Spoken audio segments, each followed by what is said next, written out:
Legal expert now, defense attorney and former federal prosecutor Shan Wu is here with us this morning. Shan, always great to have you. Appreciate you sharing part of your weekend with us. I want to ask you about Peter Navarro's claims that his arrest was unconstitutional. He said that he wasn't allowed to make a call from jail, that his attorneys weren't contacted. Was there any detail in his arrest that would lead you to believe that something improper took place? No, absolutely not. I mean, I thought he was saying he was defending himself, so I'm not sure who they would have contacted in terms of his attorneys.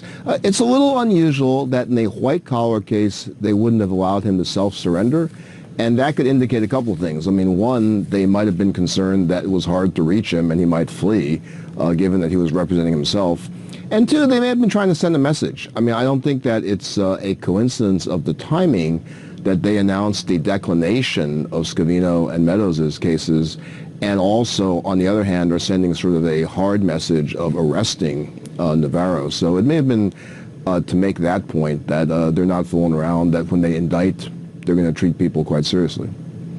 And Shan, Navarro says that he can't cooperate with the probe because the former president exerted executive privilege.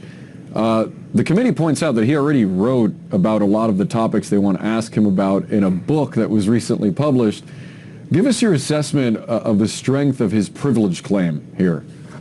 I think he has a no privilege claim whatsoever. One, he's written the book. And two, he's taking this hardline position that that privilege is still Trump's to assert at this point, and it's really not. I mean, it's a privilege that attaches not to a person, but to the office. So I think on the legal analysis side of that, I mean, it's a slam dunk against him. And how about the Department of Justice telling the January 6th committee last night that it would not indict Mark Meadows or Dan Scavino after Congress referred them for contempt charges? What do you make of that announcement? Yeah, that's an interesting announcement.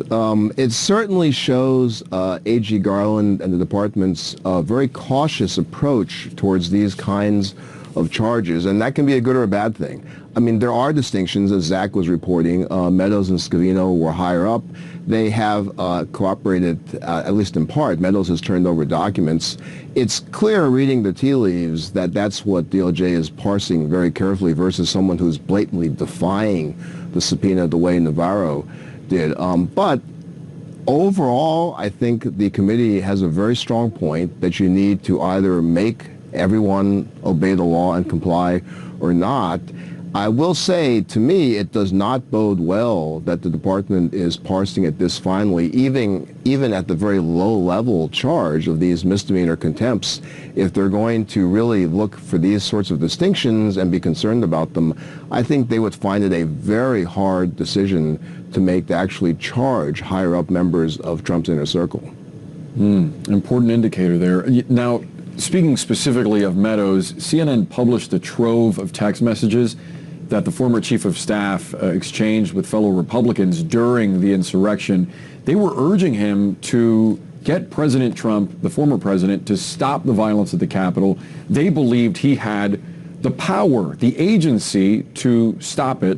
How do you think these messages might factor into their hearings and to their inquiry? Well, I think those will be very powerful pieces of evidence for the inquiry, and I think it's a great challenge for the committee. How, in such a compressed amount of time, do they present this story to the American public? And I think they'll have to make some choices. How much do they focus on visuals, the actual violence, and how much can they come across as to the intent and thinking of these inner circle people with Trump? And text messages like that will shed a lot of light on that thinking. We know the committee is still reaching out to witnesses, including at least two people directly tied to the former Vice President, Mike Pence. What does that tell you about what the committee is trying to present through witness testimony? Well, I think, unlike a trial, we have to remember this is a hearing, not a trial, they need to really lay out a presentation of the evidence. But like a trial, it still has to be really compelling, and they have an enormous amount of evidence to figure out how to marshal that.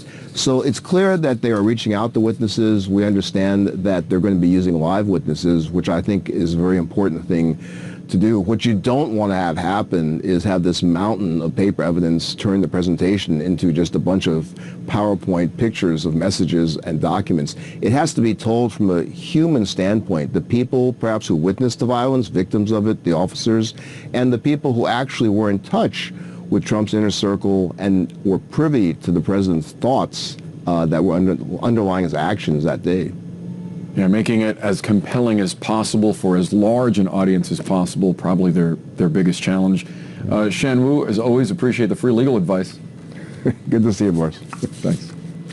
That is true, isn't it? We do appreciate that from Shan and many things. So listen, still